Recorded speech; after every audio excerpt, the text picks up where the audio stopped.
وكنا منتظرين بقى المفاجأة، يعني واخدين الأمر منك يا رب، فأنت أكيد مش هتخذلنا. أنت قلت وأنت أمرت وأنت اللي اتكلمت ناحية الأمر ده، وإحنا مصدقين إنه الأمر مش هيكون فيه فشل، لأنه الأمر بدأ منك أنت وإحنا ما قررناش، أنت اللي رتبت كل حاجة.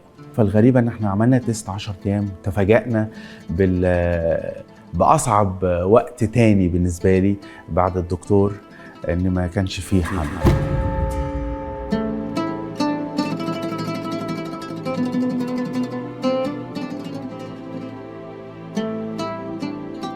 فالسؤال اللي دار جوايا إني طب إحنا مشينا في الخطوات وعملنا كل حاجة، وبالظبط زي ما بيقول كده عملنا اللي علينا يعني، وكل حاجة كانت متسهلة وكل حاجة كانت مترتبة، وكان في تدعيم من أصدقاء قريبين لينا وصلاة، وكنا بنصلي من أجل الخطوة دي. لكن تفاجأنا إن الوقت ده كان أصعب وقت، وكان صدمة بالنسبة لنا طبعاً إن ما نلاقي الموضوع فشل.